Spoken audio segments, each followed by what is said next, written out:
সুপ্রিয় দর্শক, আসসালামু আলাইকুম। নিউজ 24 এর দুপুরের সংবাদে আপনাদের সবাইকে স্বাগতম। প্রথমেই জানিয়ে দিচ্ছি সংবাদ শিরোনাম। অর্থ আত্মসাতের অভিযোগে যুক্তরাজ্যে জিজ্ঞাসাবাদের মুখোমুখি টিউলিপ। কৃষক লীগ নেতা মুক্তিযোদ্ধার গলায় জুতার মালা, ভিডিও ভাইরাল। কাবা ঘরে জয় বাংলা স্লোগান দিয়ে বিতর্কের মুখে নিষিদ্ধ ছাত্রলীগ নেতা। জমি নিয়ে বিরোধের জেরে আওয়ামী লীগের কর্মীকে কুপিয়ে হত্যা। নতুন মামলায় সালমান এফ রহমান সহ গ্রেফতার ৮। এক উপজেলায় মহিলা দলের সভাপতির পদ পেলেন আওয়ামী লীগ নেত্রী। আমরা ভুল করলে আমাদের অবস্থা আওয়ামী লীগের মতো হবে, মন্তব্য মেজর হাফিজের। এতক্ষণ শুনছিলেন সংবাদ শিরোনাম। পুরো খবর পেতে ভিডিওটি শেষ পর্যন্ত দেখুন। সর্বশেষ সংবাদ পেতে চ্যানেলটি সাবস্ক্রাইব করুন। এবার বিস্তারিত। অর্থ আত্মসাতের অভিযোগে যুক্তরাজ্যের জিজ্ঞাসাবাদের মুখোমুখি টিউলিপ। বাংলাদেশের পারমাণবিক বিদ্যুৎ প্রকল্প থেকে অর্থ আত্মসাতের অভিযোগে ক্ষমতাচ্যুত সাবেক প্রধানমন্ত্রী শেখ হাসিনার বোনের মেয়ে টিউলিপ সিদ্দিককে জিজ্ঞাসাবাদ করেছে যুক্তরাজ্যের মন্ত্রিপরিষদ অফিসের কর্মকর্তারা, এ খবর দিয়েছে দ্য টেলিগ্রাফ। এতে বলা হয়, বাংলাদেশে পারমাণবিক বিদ্যুৎ প্রকল্পের মাধ্যমে ৪ বিলিয়ন পাউন্ড আত্মসাতের অভিযোগে যুক্তরাজ্যের নগর মন্ত্রী টিউলিপ সিদ্দিকের বিরুদ্ধে তদন্ত শুরু করেছে সংশ্লিষ্ট কর্তৃপক্ষ।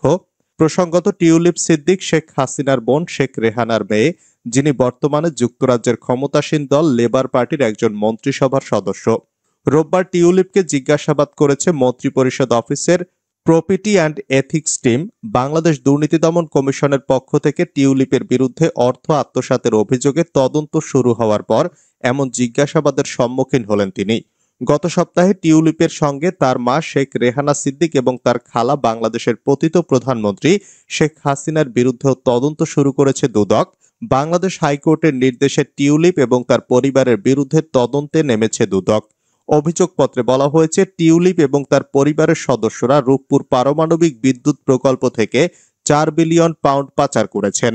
এই অর্থ ভুয়া কোম্পানি এবং মালয়েশিয়ার ব্যাংক অ্যাকাউন্টের মাধ্যমে যুক্তরাজ্য এবং যুক্তরাষ্ট্রে সরিয়েছেন তারা।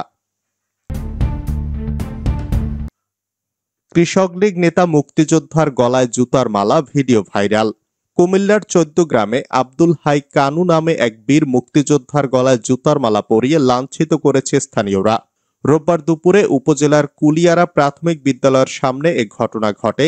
এদিন রাত ১২টার দিকে মুক্তিযোদ্ধার গলায় জুতার মালা পরিয়ে লাঞ্ছিত করার ১ মিনিট ৪৬ সেকেন্ডের একটি ভিডিও ফেসবুকে ভাইরাল হয়।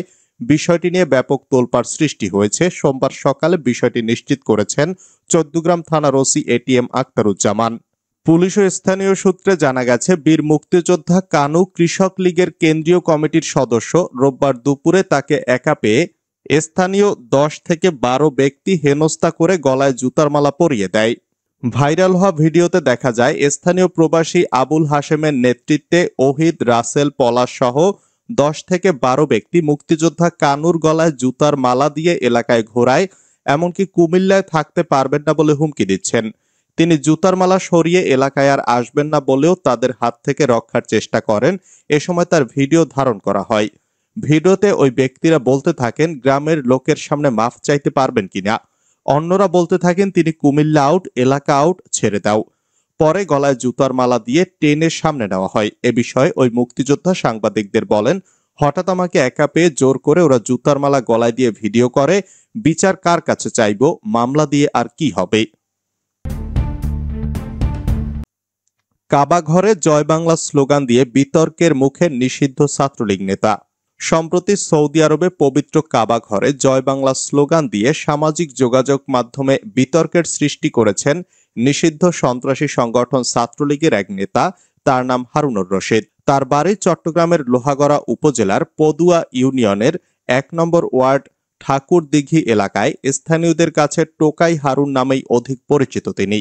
জানা যায়, গত শুক্রবার আওয়ামী লীগের সাবেক ধর্ম বিষয়ক উপকমিটির সদস্য সুশান্ত দাস গুপ্ত তার ফেসবুক পেজ থেকে ৮ সেকেন্ডের একটি ভিডিও শেয়ার করেন। তবে ভিডিওটি কবে ধারণ করা সেটি জানা যায়নি। স্থানীয়রা জানিয়েছে হারুনের বয়স প্রায় ৩৫ বছর। ২০০৮ সালে আওয়ামী লীগ ক্ষমতায় আসার পর থেকে ছাত্রলীগ নেতা হিসেবে পরিচয় দিতেন জীবনে স্কুল না যাওয়া হারুন। ঠাকুরদিঘি বাজার এলাকায় গঠন করেন কিশোর গ্যাং। বাগান দখল থেকে অবৈধ বালি ও মাটি ব্যবসার সাথে জড়িত ছিলেন তিনি। তার বাহিনী নিয়ে হামলা ও সংঘর্ষে জড়াতেন তিনি। ঠাকুরদিঘি, পদুয়া বাজার ও লোহাগড়া উপজেলা এলাকার দোকানপাট ও বিভিন্ন প্রতিষ্ঠান থেকে চাঁদা আদায় করত হারুন বাহিনী। জমি নিয়ে বিরোধের জেরে আওয়ামী লীগের কর্মীকে কুপিয়ে হত্যা। চুয়াডাঙ্গার আলমডাঙ্গায় জমি ও পূর্ব বিরোধের জেরে আহমেদ শরীফ নামের এক কৃষককে কুপিয়ে হত্যা করেছে দুর্বৃত্তরা। রবিবার জামজামি ইউনিয়নের রামদিয়া গ্রামের মাঝের পাড়া এলাকায় এ ঘটনা ঘটে। শরীফ রামদিয়া গ্রামের মৃত বিশারত আলীর ছেলে। এ ঘটনায় আরো ৩ জন আহত হয়েছেন। তারা হলেন একই এলাকার ইদ্রিস আলীর ছেলে আব্দুল হালিম, সেলিম ও সেলিমের ছেলে শোয়েব। স্থানীয় ও পুলিশ সূত্র জানায়, প্রতিপক্ষ আনসার জোয়ারদার গংয়ের সঙ্গে দীর্ঘদিন ধরে জমি বিরোধ ছিল। নিহত ও আহতরা সবাই আওয়ামী লীগের কর্মী ছিলেন। ৫ই আগস্ট সরকার পতনের পর আত্মীয়ের বাড়িতে অবস্থান করতেন। রবিবার সন্ধ্যায় প্রতিপক্ষের লোকজন শরীফ ও তার আত্মীয়দের সঙ্গে তর্কে জড়িয়ে পড়ে। এক পর্যায়ে আনসার গংয়ের লোকজন শরীফকে দেশীয় অস্ত্র দিয়ে কুপিয়ে হত্যা করে। নতুন মামলায় সালমান এফ রহমান সহ গ্রেফতার ৮। রাজধানীর বিভিন্ন থানার বৈষম্য বিরোধী আন্দোলনের পৃথক ৪ মামলায় নতুন করে সাবেক প্রধানমন্ত্রী শেখ হাসিনার সাবেক বেসরকারি খাত বিষয়ক উপদেষ্টা সালমান এফ রহমান সহ ৮ জনকে গ্রেফতার দেখিয়েছেন আদালত। অন্যরা হলেন সাবেক আইনমন্ত্রী আনিসুল হক, জাসদের সভাপতি ও সাবেক মন্ত্রী হাসানুল হক ইনু, বাংলাদেশ ওয়ার্কার্স পার্টির সভাপতি ও সাবেক মন্ত্রী রাশেদ খান মেনন, সাবেক আইসিটি প্রতিমন্ত্রী জুনায়েদ আহমেদ পলক, পুলিশের সাবেক IGP Chowdhury আব্দুল্লাল Mamun, major general Ziaul Ahsan এবং সাবেক এমপি মোহাম্মদ সাদেক খান। সোমবার ঢাকার মেট্রোপলিটন ম্যাজিস্ট্রেট নাজমিন আক্তারের আদালতে আসামিদের উপস্থিত করে বিভিন্ন মামলায় গ্রেপ্তার দেখানোর আবেদন করেন সংশ্লিষ্ট মামলার তদন্তকারী কর্মকর্তারা। বিচারক এসব মামলায় সংশ্লিষ্ট আসামিদের গ্রেপ্তার দেখান। এরপর তাদের কারাগারে পাঠানো হয়।